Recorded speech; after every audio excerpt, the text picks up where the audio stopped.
Hello everyone, welcome to the Bucket List Reviews. My name is Gibran, and today I'm going to be talking about the new sci-fi film that every critic is raving about, Arrival. Before we get into the review, I want to talk about the filmography of Denis Villeneuve. Now, he's previously made some really awesome films like Prisoners, Enemy, and also last year's Sicario that actually made in my list of top 10 films of 2015. But upon its release, Arrival is now seriously being considered as a masterpiece of sci-fi, and it's being compared to Stanley Kubrick's masterpiece 2001: Space Odyssey. Now, personally speaking, I really love Villeneuve's style of storytelling.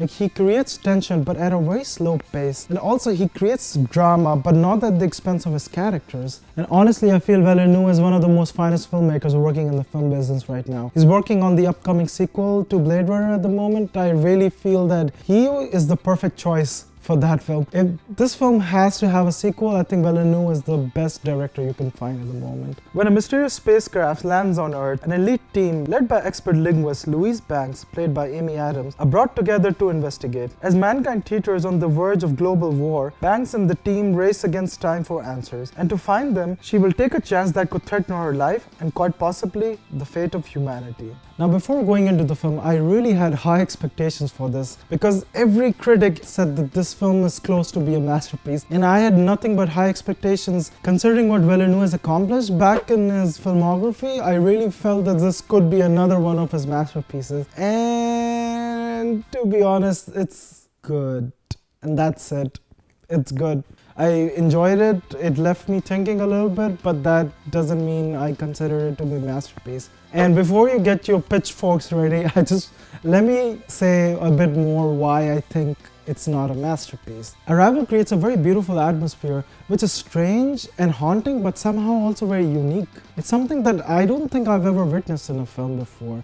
Like, it's similar to the Alien franchise, but it also has a tone of its own. The film creates a very haunting atmosphere, which always leaves you with this question in mind: will the alien turn on us? Now, one of the most noteworthy cliches that this film avoids is that the alien actually land on 7 different countries on Earth, including Pakistan. So take that, India! Now, unlike any other alien invasion film, Arrival actually shows several countries coming together, sharing information and trying to communicate with aliens. And it's really good to see that. Like, it actually depicts a very realistic picture of what would happen if aliens land on Earth. You will have news anchors fighting with one another. Should we trust aliens? Should we not trust aliens? And every country will have selfish reasons behind them. This is actually the first time I've ever seen this in a major motion picture. The film actually starts off very brilliantly, I felt. The whole film is through the perspective of Amy Adams' character. Like, we get to witness aliens when Amy Adams actually gets to see them. So constantly we're seeing through Amy Adams' perspective. But where this film fails for me is actually the same reason where Interstellar from Christopher Nolan failed for me. They both fail in the final act of the film. Oh man, why can't they get the third act of the film right? Like, they have such beautiful and seamless storytelling going on, but with the third act they always feel like maybe the audience is not getting us, maybe we should be more simple and let's just make a straightforward ending to it, which won't make sense, but we'll just cram it in so people will just feel happy when they go back home. So the key to this film is actually language. How language could be used to communicate between 2 entirely different species, and how every species is imprisoned to their own egotistical desires because they don't want to reveal all their secrets to the other species. But empathy also could play an important part in this role. So the tagline to this film and every poster was, "Why are they here?" And I understand it's not a very unique title. Actually, it gets people to go watch this film, and I think that's good because it's not your regular commercial Independence Day crap. It actually has a lot of intelligent ideas that it wants to share with the commercial audience. But without giving anything away, I just want to say that this film is actually a cop-out. I went in with high expectations. I was enjoying the film for most part,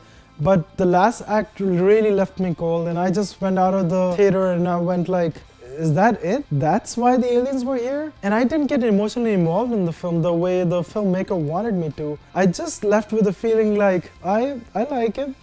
I'm not in love with it, but I like it. So without giving anything away about the film, the ending kind of creates a paradox, a time paradox. I hate time paradoxes in film, and I'll tell you why. Because time paradoxes, I feel, are a very lazy technique in screenwriting where they can create a very compact bubble that you can't penetrate through. You can't create criticism about it. And it's like what happens in Terminator, right? What if Arnold never went back in time to kill Sarah Connor? Would John O'Connor would have been born? And the biggest problem I have in time paradoxes is that they don't leave you with questions. They just leave you with, okay, this is the idea and that's it. No questions about it. The film just absolves you from any sort of criticism. It's just lazy screenwriting.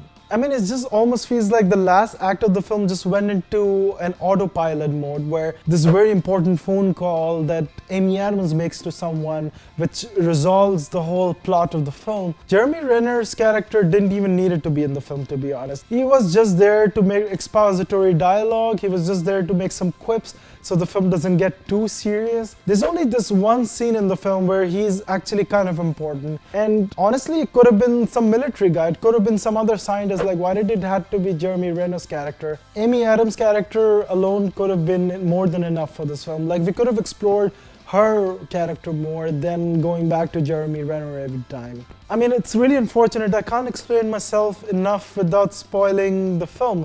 And I really don't want to spoil it for you guys. So I would suggest go watch this film because I think this film is worth watching in cinema. Go watch and then come back to this review, and I think you'll understand a lot more what I'm talking about. But apart from me constantly bashing this film, I think there's a lot of good in this film. It's a very creative film, and this is something you would expect from a Villeneuve film. The alien designs and the language that they speak, or the written language that they have, is very interesting. It's very Alien franchise, but actually a little different from that. So I kind of appreciate that. I think the tension created throughout the film is very interesting. It's very haunting.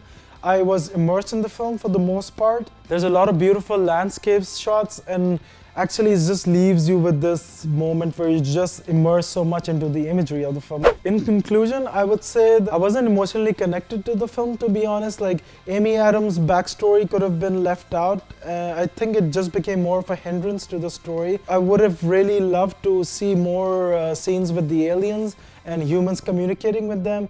I would have loved to see how they break down the alien language. A lot of this stuff was left out because they didn't want to isolate the commercial audience too much. But with all its visual imagery and brilliant storytelling, like, I really would recommend this film, and I would give this film a 3.5 stars out of 5. Go watch it in cinema, but don't have too high expectations. Don't expect a masterpiece of storytelling. Don't expect a Rick and Morty kind of creativity, because it's a little less than that, I would say. So that was my review of Arrival by Villeneuve. If you like this review, please click on the subscribe button. And do you think I was being too harsh on it? Leave a comment in the comment section below, and we'll see each other next time. So, ciao.